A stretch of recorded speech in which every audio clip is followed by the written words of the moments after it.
maybe not this almost new, but 1998 Formula One Benetton. Yeah. These two up front are in the same tent, so let's see if they behave themselves.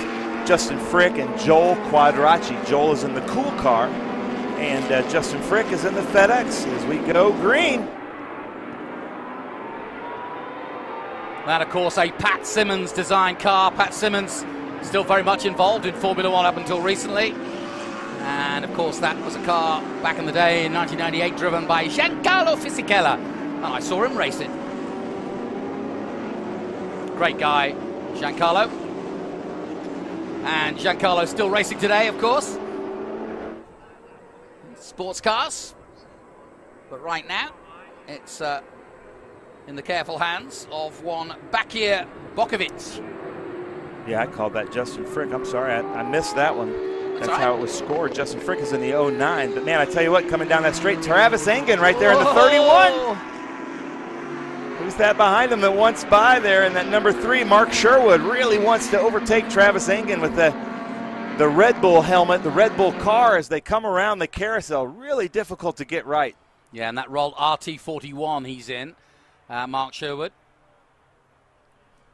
Down towards the boot then for the first time. 1 of 8 laps as we finally see some very fast single-seaters hit the track here at Watkins Glen. And like I mentioned, 20 Formula One races, plenty of sports car racing here, but this was the home of Formula One for the United States for some 20 years.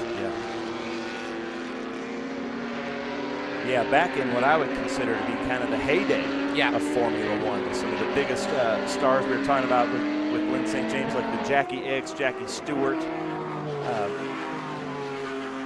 the Rush, the movie, you know, James Hunt, Niki Lauda days. Mid-70s, Yeah. There's Travis Engen there.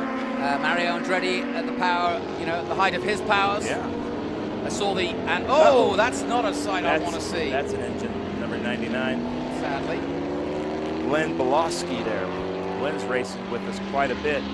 That's things you can see he's on sticker tires, but just had an engine failure. Yeah, it's the not-so-swift Formula Atlantic car that's come to a complete halt. As into turn 1 comes the 51. And if I'm not mistaken,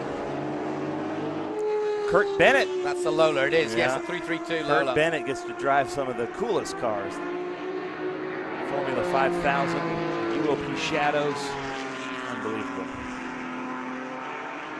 But here we go. Some great racing. Now there's some, you know, that Formula 5000 car is not really racing against these more like Indy Lights, Pro Formula Mazda, Formula One cars that you're seeing up front.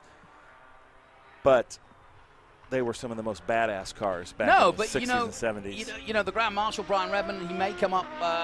He's been talking all afternoon. He just texted me.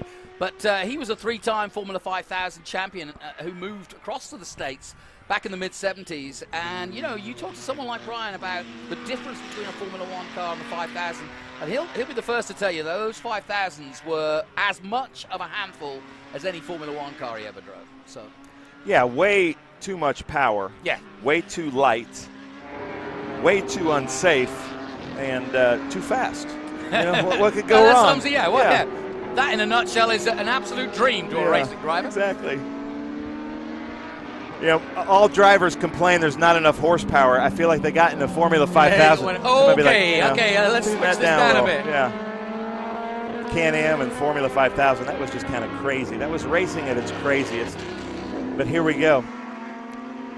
So Bokovic in that Formula One car still out front as we take a look at the 8B of Andy Schluffenberger in the Swift 016. We've had one Swift already go out. What I loved about the 5000s were these huge air intakes at the top. They looked so odd at first, but then they became really sexy. The more you watch them, the more they became part of the scene, didn't they? Just look at how flat that is. Al Unser Jr. car. So we've got double yellow as they come around the inner loop, but that's an Al Unser, not Jr. Formula 5000, and it just is so flat and it's so tall. That big snorkel. Yeah, talking of Al Unser Jr., he's still giving back. I saw him at a Formula 4 and FR race a couple of weeks ago, helping Chloe Chambers, and he's also helping Ernie Francis Jr., our very own Ernie Francis Jr. So, yeah, great to have little Al still on the racing scene and helping out the youngsters of the future. Chloe Chambers, incidentally, a 16-year-old from New York. Look out for her. She's coming fast. She is, yeah. Doing a good job. So we have a Formula 1 car out there. We have a Formula 2 car. Lots of Indy cars, Indy Lights, Pro Formula Mazdas, some Formula 5000s, which is just basically take a Formula car, take an open-wheel Formula car, flatten it, and then put the biggest tires, biggest engines you possibly can on that platform. And, you know, I can't help but think, I watch too much Formula 1. When you see them on a long straight, you're expecting the DRS wing to open. You know, like, are they in a DRS zone? I keep seeing that with this group. You know, it's funny. We're talking about 98, which is what the car that's leading at the moment, a 1998 Benetton. But it's the year before that I remember more, which was when Gerhard Berger was in a rather sort of odd year. He lost his father that year, but also won at Germany. I was at that race, and it was a very emotional race for the Austrian. And I remember the colors and that car distinctly. And yeah, it was one of his last races in Formula One a year before. But a very similar look and a very similar feel to the car you're watching on track now, which is a 1998 Pat Simmons design Renault Engine B198. So in first place right now, we've got Bakir Begovic, Lewis Cooper Jr., Joel Quadracci in third, Justin Frick in fourth, Mark Giroux in fifth, Mark Sherwood in sixth, Travis Engen seventh, Stuart Crow in eighth, Andy Schauffenberger in ninth, Tony Carpanzano, wow, that's a great name, in 10th, Kurt Bennett 11th. I'll have extra cheese on mine. Yeah. Jerome Mee in that Formula 2. Kurt Bennett is driving that Formula 5000. Dean Turnbull, Eddie Claridge. Tom Freilich is in that Super V, the number 10, one of my favorite cars out there. And that is the 77 of Thomas Simpson. Mark 18. Beautiful car, isn't it? That is, yeah. I like all cars. And the odder, the better. And that big snorkel over that blue fence, it looks like a shark dorsal fin.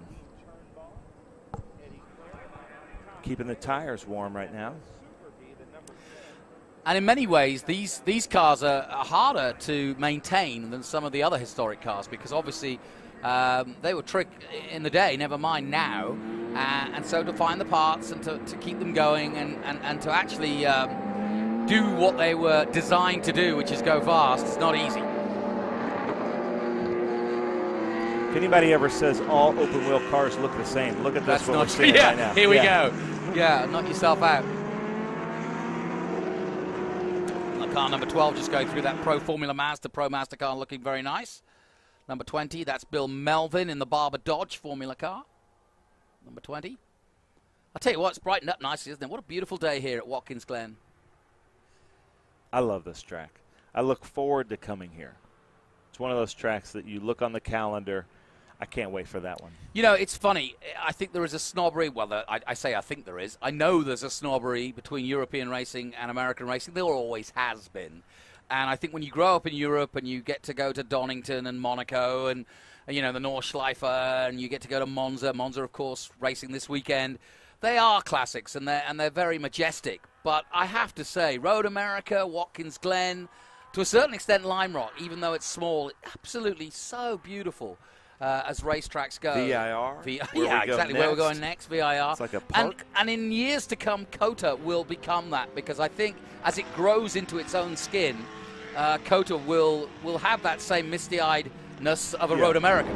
Yeah, needs a couple more years of like historic Formula One races that then kind of like everybody in our group wants to race at Watkins Glen and Indy and Road America, the places that they watched some great races when they were kids.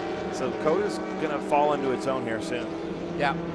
Reminds me a little of Brands Hatch, to be honest. Brands Hatch, another classic, and when they go through the woods and they use the full Brands Hatch circuit, it's a very similar feel, similar, you know, uphill and down dale, so to speak, before coming out into a stadium section similar to this. But you can make those comparisons on and on, couldn't you? Yeah. So halfway through this race, we've got a little bit of clearing to do. We've got a car being towed off track, which is why we're under safety, which is a shame because we want to see these cars at speed. I wish they would have held that car and just let the field go through, give green, and then brought them into the pit lane so we could have gone green here. But look at this field of cars. If you've ever thought all open-wheel cars look the same, I think this image right here proves you wrong. That is a cool-looking field of cars, and it's so fitting to be at Watkins Glen. What's your favorite? Well, I have to like the Formula 5000. But then that number 10 there, that Super V, Tom Freilich, that's a really cool car. And I think I've said this before, his wife Marilyn designed kind of the font and the look of that car. I just really like the way it looks. It used to be baby blue and white, and it didn't really catch my eye as it does now. Well, I mentioned my love of the Benetton, but look at those trumpets. 8 big trumpets coming off of that huge American V8 engine. Big tires. And it's half of the gas that the injectors are throwing into those trumpets are not making it near the engine block. They're just misting out and making huge fireballs, you know, which happened in the Can-Am series and the Formula 5000 series. It's ridiculous engineering. That's such the American spirit of let's just make it bigger, louder, faster. Big and loud. Yeah. That's it. Does it handle? Who cares?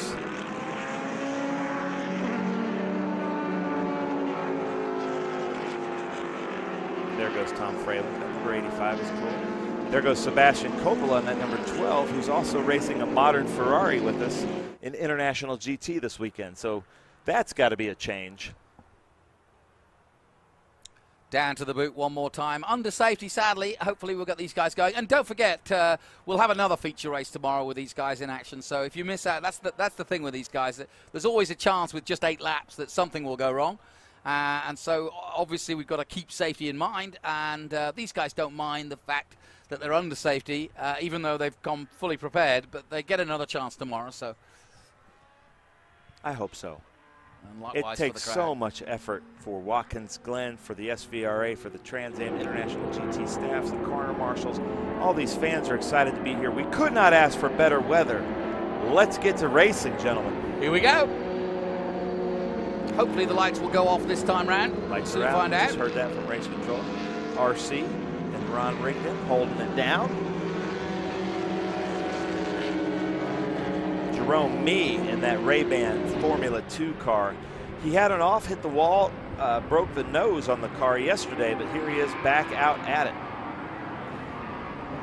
Let's see what we got here. This could be interesting. Don't ever count out Lewis Cooper Jr. and Joel Quadracci. Now we can hear these sounds of the single-seaters at Watkins Glen as they head towards the green flag again. Down the hill towards the first turn. That 90 degrees. Is the best sounding Formula One era, in my opinion. Look at that. Coming inside, Joel Quadracci tries to defend. Justin Frick gives it to him. He's not going to like that. Now, those two are equally matched cars. It's going to come down. And Joel Quadracci, I got to give it up for him. He owns Quad Graphics, the nation's largest graphics printing company, 15,000 employees. Wow. That's their CEO out there racing. That's pretty impressive. Yeah. You know, we often make a fuss of Farley, who, of course, is the head of Ford, racing in SVRA and does a heck of a job. But, yeah, these kings of industry, this is the way they use their leisure time, and I would do the same, I am sure. Mark Giroux there in that number 30. Beautiful shots here coming around that carousel, which is really difficult. Yeah, I have to agree with you. That sound of the V10 is well missed in Formula One, and to hear it roaring around here, 750 brake horsepower, 14,000 RPM. Yeah, hitting a note of that RPM is like nothing that exists naturally. You just think the engine's going to explode. It sounds so good. Yeah.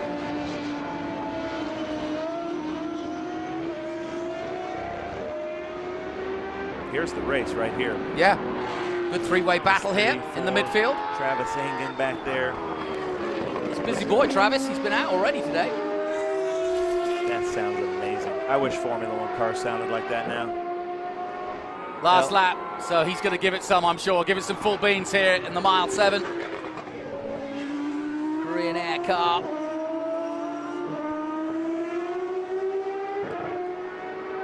Trying to think where Fizzy may have won with that. Alexander Wirtz, of course, his teammate. And Alexander Wirtz, we have a lot of thanks to give for basically helping design the halo of modern-day Formula cars around the world. Travis heck of a Engen job in that 31 car, about to be passed by Jerome Meade. Jerome has a little bit more car, and that shot we just saw coming down the straight, the car in front of Travis Engen has a little bit less downforce. I think that big rear wing might be holding Travis back a little bit on these long straights. Jerome Meade ducks to the inside of Travis.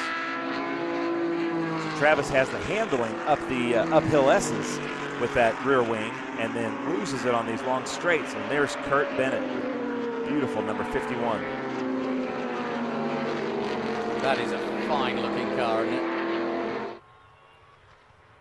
Sticking to the ground like glue. But here on the final lap, it's going to be another F1 win here at Watkins Glen, and you can't say that often.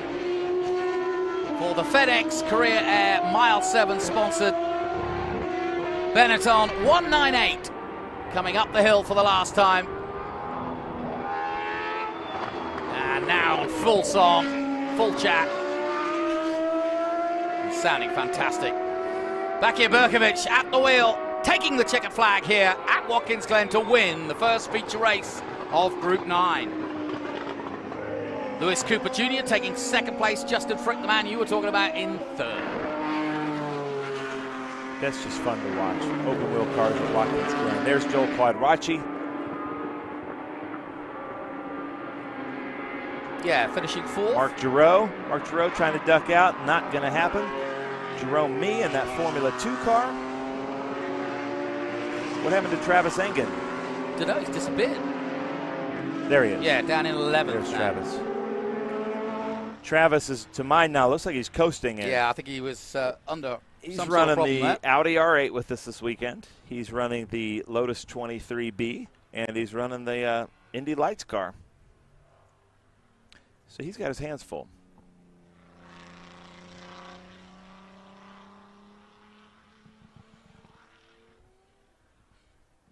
So as we look high down on Watkins Glen, let's take a look at the highlights now of our Group 9 action. Got away under green. We had too much safety for my liking, but it was the Benetton 198 who took the lead right from the get-go. Chased hard by a plethora of different types of single-seater cars over the years. Some good, fun racing. We were under safety for quite some time, but we did get to see some action toward the end. And that splendid number 51 going through shot there. And likewise, another great-looking 77, that of Thomas Simpson.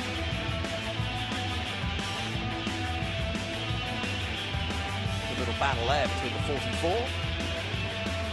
and the Skull car. But there was no doubting who would win. Formula One returns to Watkins Glen in the form of Bakia Berkovic and wins in the Benetton 198.